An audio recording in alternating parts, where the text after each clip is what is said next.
Hello everyone. Hello everyone. Hello Bella. Nice to see you again and nice to see everyone again. Bella gave me the microphone, so I'm going to introduce a bit what we're going to do today and then we'll just dance with it. So we decided to make a live about the gates and gene keys that activate the Taurus archetypes in astrology. So we'll go one by one and explore which are the nuances of the Taurus given by each activation. So yep, let's do it. We both are Tauruses, so I guess we can share our view about it. So what are you showing us? So showing you here in the astrological wheel that we are in the Taurus gates, and we're going to go starting in the 3 that is on the cusp, Aries and Taurus, and then 27, Mm-hmm. 24, 2, 23, and 8. And we also, I believe, are going to pull up some of these to show you a little bit of a feel of them. So Yep. let's start with just this one, and then we can start speaking about it. So here, this is Cool. what we Yep. were calling in the 64 door the eternal child. That was the name that we gave to the third jinki. So Mm-hmm. Yep. So the third gene key is a very nice one. It's, as you said, on the cusp because it goes from Aries. It starts in Aries, but it continues and finishes in Taurus. And I find it to be a very interesting spring-like energy because what is common between Aries and Taurus, both of them are born in spring, and both of them have that creative spark in them. Aries comes with a fiery side, Taurus comes with a more grounded part. But anyway, it's like that childlike creativity.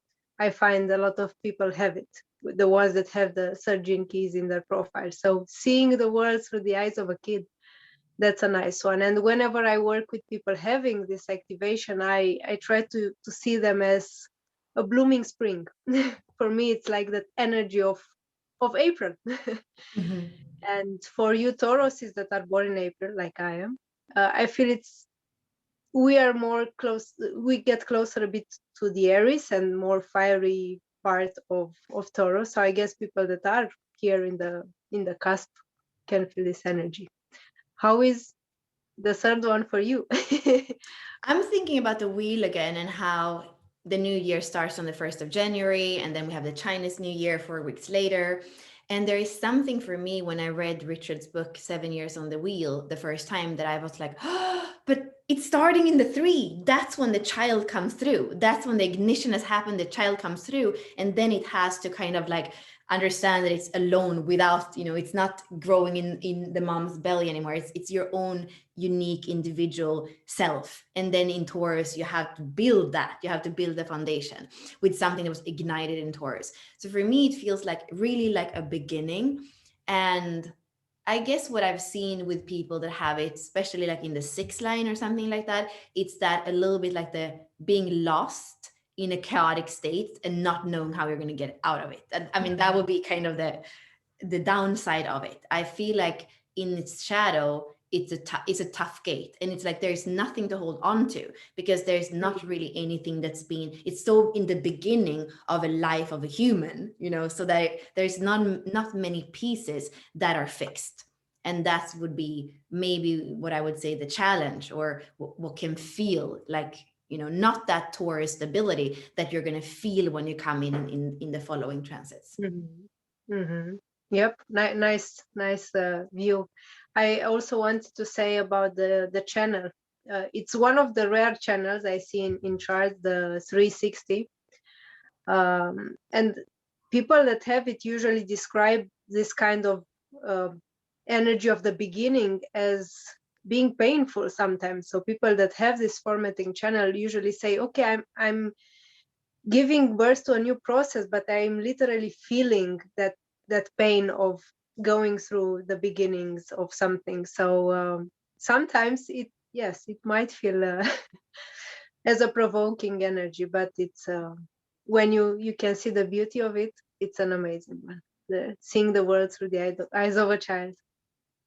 So Yeah. let's move to the next one. Do you want to say something more at three or? Maybe just that it's an electromagnetic. If you have the 3 and somebody else has the 60, and that goes between the sacral and the root. So it's kind of a pulse, and it's that feeling of like something is birthing, but maybe, also the limitation that the world is not ready or you are not ready. So even, I Mhm. would say even more when it's with somebody else or the same, to kind of feel that it's, yeah, it can be a tough energy, but it's also amazing when the, what we say in human design, the mutation happens, and then there is something completely new that is being birthed. Hmm. Yes. So creators, tell us what you create. So we move to the 27. It's one gene key that I found out I have 3 times in my profile now. So 27 for me, it's the Taurus energy that goes deeper into the connection with food, and not just food, but the process of nurturing. 27 for me is about the process of nurturing. What kind of food? What do you feed yourself and others? And what is this kind of energy that of giving and receiving? So many times for me, the energy of 27 feels like the nurturer who has to learn how to nurture the self first without necessarily being egoistical about it. And then from what he has and from the abundance he has, he can nurture and heal others in a very healing way, in a very profound and Taurus like way. And many times I find you see all the memes about Taurus and eating, and I think many of us are like, "Oh, again food and Taurus in that association." But I feel Taurus is more related to nurturing than necessarily food, as in just having a lot of food. So yeah, the nurturing archetype I find very interesting here. So in case you have 27, the quality of what you feed, and sometimes the people that you feed grow up and might not be around you and move forward, and sometimes 27 feels this strong yeah separation Hmm. from people they fed or they healed. Yeah. What's your view about it? So I don't have it in my normal astrology. I have it in Sedna, in the asteroid, in a 6 line, which is also my mom's core wound. And I'm going to show you I'm going to show you two things. So this is, I mean, this kind of feels like what you were saying about kind of giving the cup to somebody else first. And at the same time, what we wanted to do is really to feel like the pod mind, to feel like I'm drinking and you are drinking and we are drinking and we are nurtured together. That's the feeling of it. And I remember when I first saw the frequency band of this one, if we find that, you see the frequency band is selfishness, altruism, and selflessness. And when I see my mom especially, I'm like, she's not selfish at all. It's the opposite. So for me, when I saw just the shadow, it didn't really click for me. But that's the Mm, thing with the jinky. Sometimes you actually, it's really important to go and look at the repressive and the reactive. So in this one, you see the repressive one is self-sacrificing, and that I could be like, yeah, that's what she always did. That is her core wound. That is, her, that's her challenge. That's what can become her vocation. And then the reactive, not even that is selfishness. It's actually self-centered giving. So there is, for this specific one, I think for the shadow frequency, it's important to look at both the reactive, the repressive, and to see that in yourself, kind of that thing with, who are you putting the oxygen mask on first? Yeah. mm. Yes. And something about caring, right? Because it is a harmonic gate with a 50 that goes between Yeah. the spleen and the sacral. So there's something really about caring about the community, like a kind of tribal caring, where the 50, if you have that, kind of is responsible that you don't give everything to one person, that you don't give Mm. everything to something. You can't put all your eggs in a basket that is, not for the community or something like that. So a caring that needs to be responsible, both when it comes to yourself and the distribution of that caring of those Mhm. and those resources.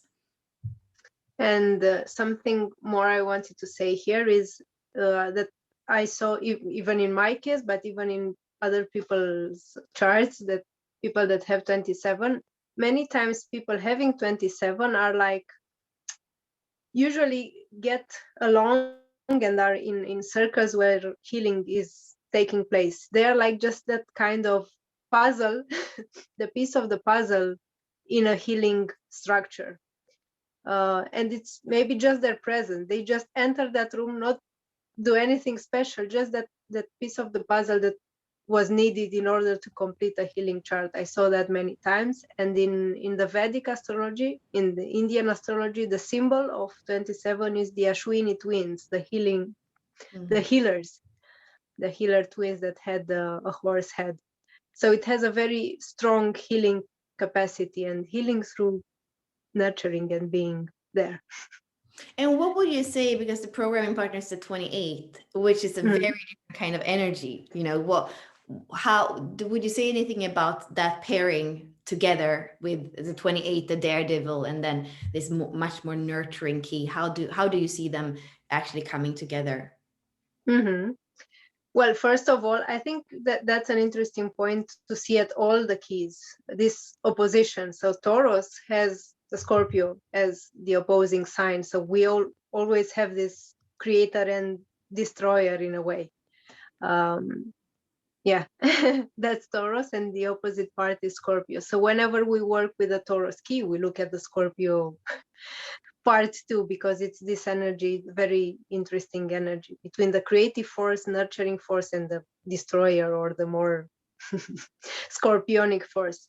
In this specific 27, 28, I see 28 as being in a spleen center, a key that's very much related to that gut feeling and to the specific perception that the Scorpio has. The Scorpio knows when to take risks or not, knows when he can go like full in or not in something. So I guess 28 can smell the right risk to take. And if it's the right risk, then 27 kind of comes and gives the right fuel and food for that risk in a way. It's like, okay, if you want to go that road, you have resources to nurture what you are Yeah, going through. But I love your yep. saying that, because isn't it similar to the 50 that feels, intuitively knows the Mm-hmm. responsibility, and here intuitive knows the risks that are worth taking in Mm-hmm. order for that nurturing to keep regenerating life in the sacral. Mm-hmm.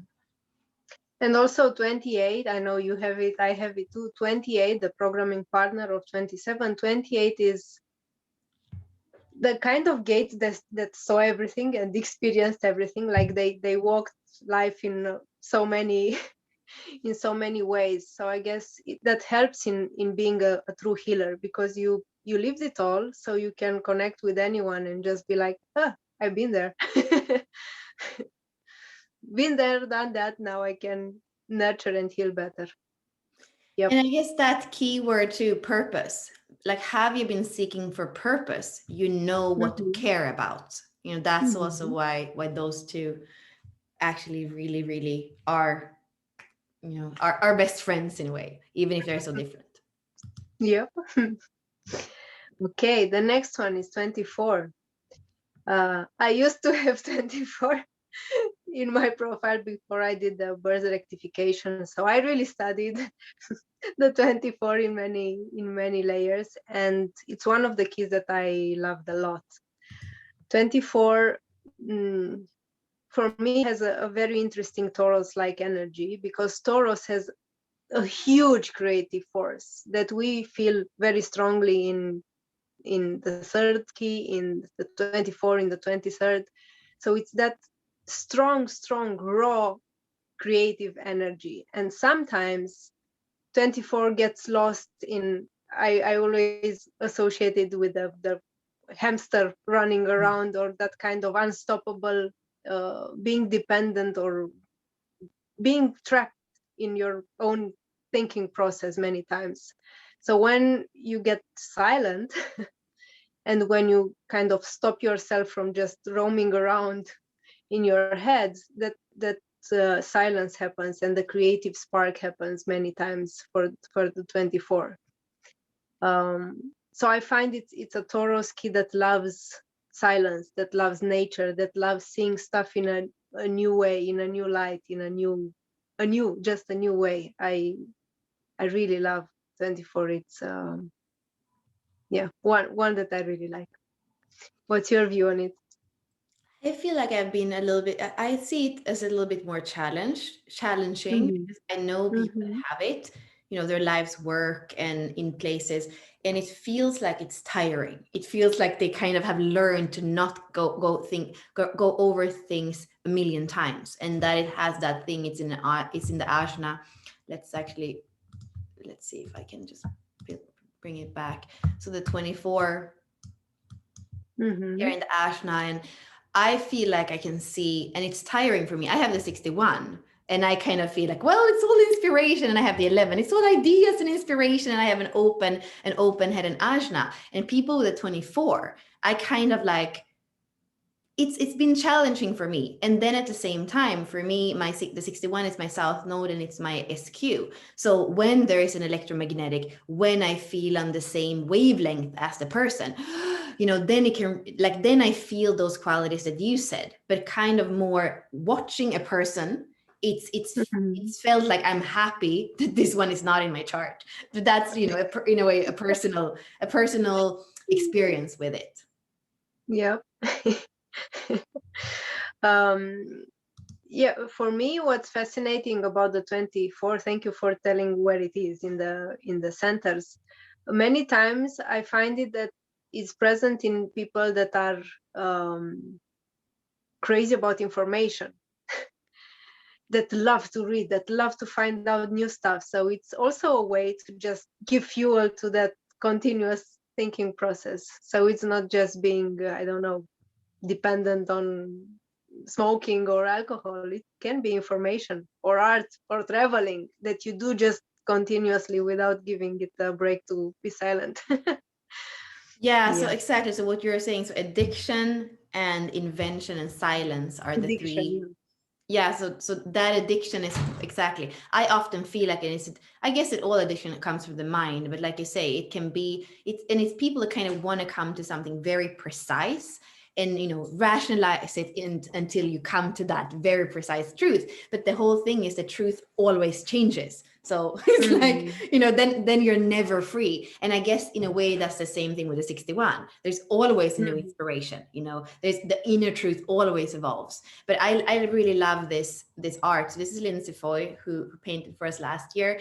And I do feel the love in this one too. I do see that there is a tendency of, like you say, of over consuming or going around. But there's also this amazing, they hold the key to something special. And I know a few people with the 24 that have like their own systems. They're so precise because they went over it. And then when everything made logical sense, maybe there was a gap, and then the real kind of genius came through because they didn't try to do it anymore. So I feel with this gate, trying to make it make sense is usually not the best way to go. When Taurus come down into the body and just feel the truth of what is, and can be in the silence of the form in a way, that's when the true genius can be translated, can drop in.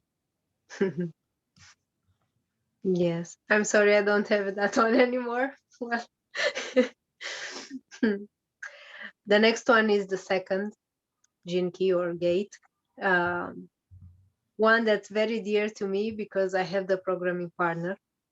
But I know here you have both of them, so so you'll have a more personal approach. What I can say about this couple of the first and the second, I feel them to be like the masculine and the feminine, the the the two parts that compose this masculine and feminine energy. I have the one two times, so I feel that fire, that creative force a lot. And many times for me, the second, even if I don't have it, is that part of anchoring in a way that creativity is like fire, fire, fire, fire. And sometimes I need like to self be like self learning, self teaching myself to have the second line and just anchor that creativity into the place where I am. And I think making it more to the astrological part, the second gene key is a very Taurus like energy that's very grounded, and feels that connection with the place where they are, because Taurus can be where they are. It's like you can feel that they are present in the place where they are. But share us, it's your stage here.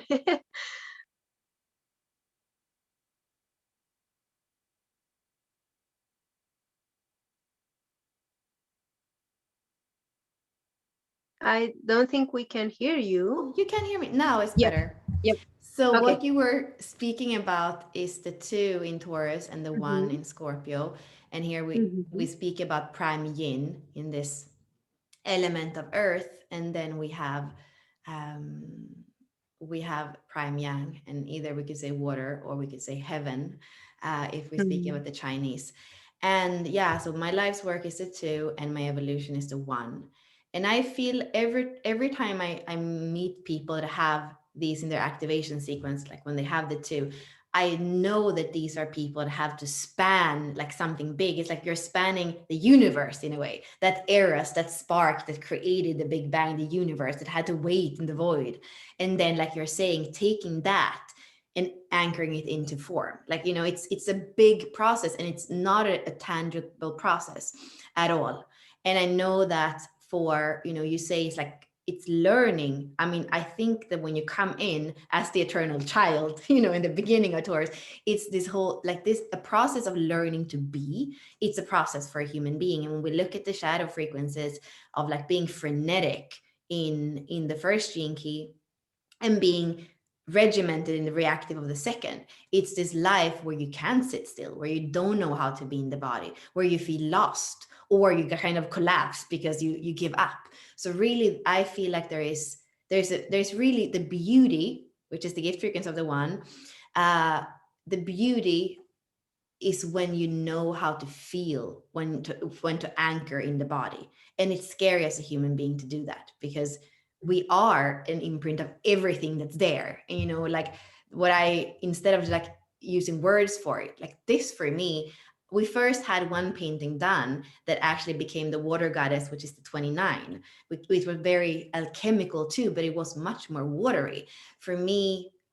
I needed to explain, and I can remember I was standing in my kitchen and I was saying, like, for me it's like earth, and it's blood, and it's bliss, and it's body, and it's feminine, and it's orgasm. Like I was explaining, and then this came a few days later, and I have it in front of me because it's remembering that it's not until we feel it in our body that it's really real. It's what I feel. And of course the 1 tells us about that evolution, that eras, that evolution of our consciousness, and at the same time we have the involution of all that into form. And like you say, for me, that's the true beauty of being human. I can be a spirit and float around in consciousness forever, but as a human being, to feel in the body, to have spirit coming down and marry the soul that has felt everything the heart of that being ever felt, there's just something so powerful for me.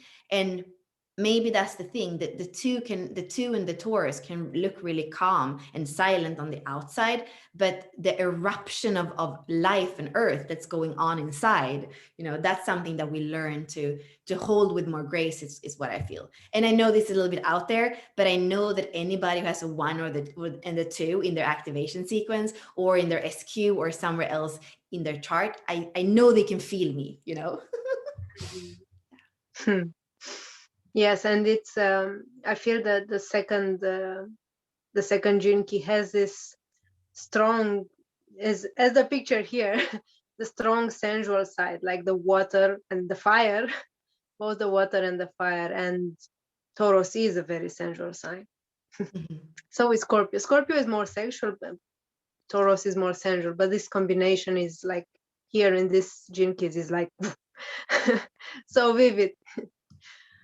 Yep. So let's go to 23. 23 is activating my Mercury, and it's one of the keys that I always enjoyed listening to and reading, and it's always bringing wisdom. I'm listening and it's like, huh, I didn't hear this last time. um I think 23 is the one that just gets the essence of stuff. It's that part of Taurus that just, they have that eye for what is quintessential, for what is good, good quality, good something. They just know to take the bits that are just very good out of life. So whether it's reading a book or going out in town and eating, it's like that kind of radar, like the X-ray, to know this is essential and the others are just not for me. In the good part of the 23rd, in the shadowy part of 23rd, it's just having too much, being in that complexity of thinking, in that complexity of owning stuff, in that having too much that you don't see the essential anymore. I find that the 23rd also has this interesting way of thinking. I couldn't say similar to the 24, but also has a brilliant mind and the capacity to see stuff, to make a great synthesis. If you have people having 20, or if you have in your chart 23, it's that kind of being able to get the most out of whatever, a play, a text, a movie, whatever you are experiencing. And I also find it a rich key, rich in the sense of I associated with, like that alchemical process of creating value, creating what is valuable, the touching everything and turning it to gold in a way. So yes, it's a very interesting key, and one that talks about, at least for me, that minimalistic part of Taurus. And I think Taurus have this way. I presented in my videos too on YouTube, that Taurus has that eye for knowing what is beautiful in life. And if you need a guide to help you live your life better, I think Taurus have that great ability to spot what a good life is. Yeah, I feel Yep. like for me, when I listen to you, that goes back to what I just said before, because as my life's work in the 11th house there, and then I have personality Chiron and design Chiron are the 23.4 and then 2.6, kind of like squeezing that life's work. And really, it's a life's work to know what it is to live a life, like a life well lived, and also Mm. authorize yourself to do that, because Taurus can also be really hardworking and think that the foundation has to be built forever, and then it never really lives, or eats the fruit of its labor. So I love what you're saying, and also part of what you were saying before as well, like when you have the experience of not having done it, then when you learn to do it, then maybe in the 11th house you can actually speak about it.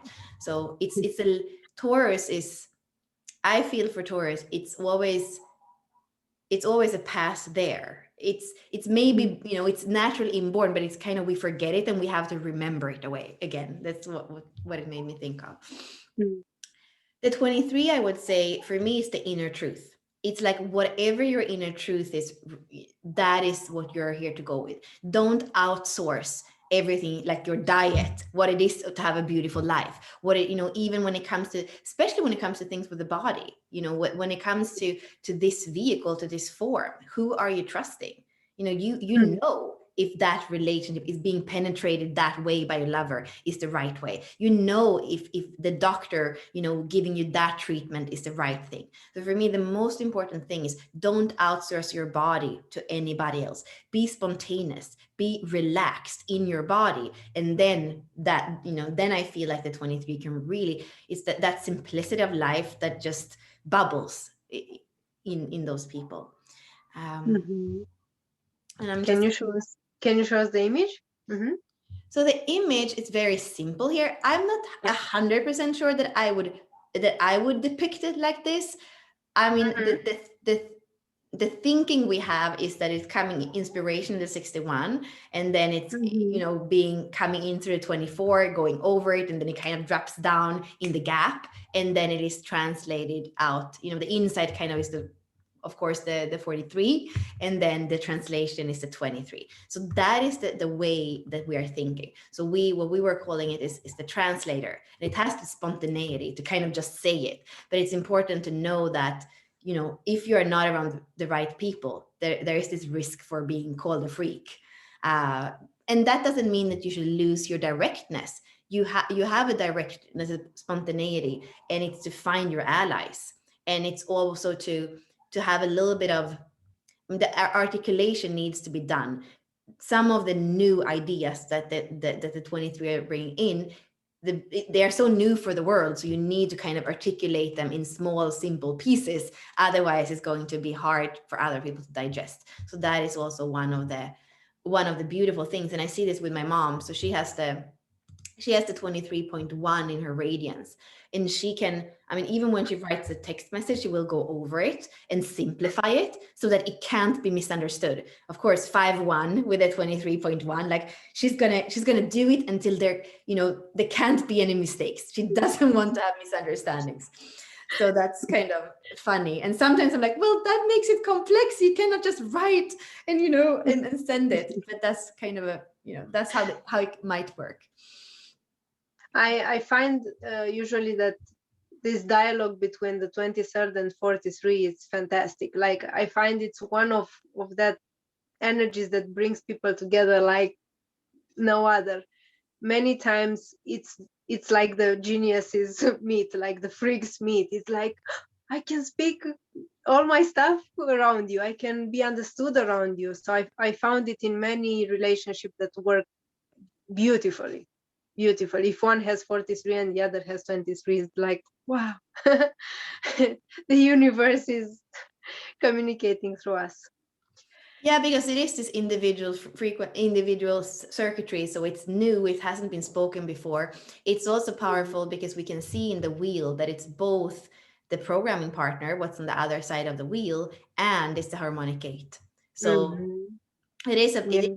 powerful coding, and Yes. it is that insight that can be spoken. And when it can be spoken between people, like you're saying, it's like, wow, it's like, wow. It's a new type of 59-6. The one in the head. Okay, and the last Taurus gate is 8. 8 is the equivalent of 3 in a way. It's like the same cusp energy going from Taurus, starting in Taurus and ending in Gemini. I have it in my profile. It's my culture, 8.2. This one didn't change. It's still there. um 8 for me, it's a very profound key, very, very profound.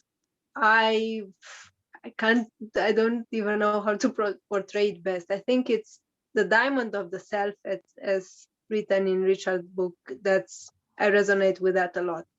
I find that people having 8 polish themselves all life. It's like continuously working on yourself and trying to bring, that shine to the diamond. Just imagine that diamond, the brute diamond, and the diamond that shines and spark. And it's like a continuous process of finding your own style, finding your own voice, being able to bring contribution to the world after you processed yourself in a way. And as we know, diamonds are created in very difficult conditions. So I find people having 8 go through very deep inner processes, and life just polishes them. So it's my way of seeing it, and I have it in the channel in 1/8. So it's a very personal story to me. Mhm. And I know a lot of people having 8, and it's a leadership channel, 1/8. And many times, even if they have stuff to say, they don't say it and keep polishing till someone calls them out. Mhm. Yeah, so I have the first gene key, like we said, in my evolution. And we were saying before we went live that for me, the crust of contagion is so amazing. Like I love it. I can feel it in the transits, like right now. I can feel that there is so much power with the 14, which is the programming partner in the 8. And it's always been, I've been attracted to it, like in partners, but not only in men, but also like partnerships.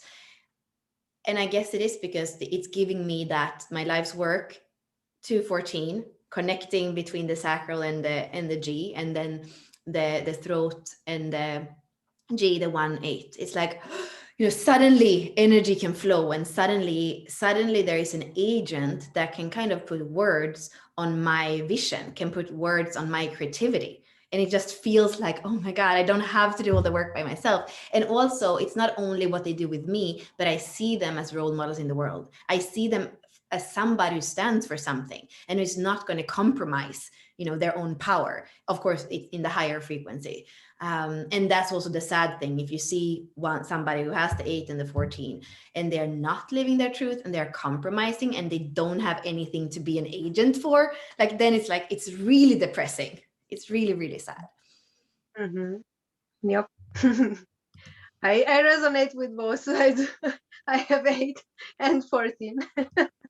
Been there in the other way around. So yes, kind of. This is in a way the wrapping up of it. And what I wanted to add about 8 to finish with it is, I think they are great as an agent in a way to sell their work and their products, and they are good in seeing the gifts of other people and having that eye. Here the Taurus, I find Taurus being the one that can sell art in a way and sell beauty. They are very good in seeing what is beautiful in you, and in a way selling it to you. It's like, don't you see it? Don't you see your value? So it's like, the gift that Taurus has to put value on stuff and speak about that value with the right voice. Mhm. So yeah. Yeah, These and are. the last thing I guess I would say about it, it's an Mhm. influencer in the sense that it's setting new trends, unique trends, and it doesn't care about, the mainstream. It's there to be an agent for something that comes from that G, that has to do with what it loves, what it is, what the direction is. So that's why it's also so contagious, and that's why we call it, when the 8 and the 14 is paired, with the 30 and the 20 and 29, it's the cross of contagion. It's that energy of a rapture, of lightness, of power, and of this amazing ability to make a contribution. And that's what we would call it in human design. It's the contribution, is to be an agent for something that is actually good for all of us. Hmm. Yes, nice. Well, hope it was useful for our brothers and sisters that are Tauruses. And let us know how they played for you and where you have them in your profile. Thanks. So Thank you, thank you. Adela. Thank you, Bella. Bye for Bye. now.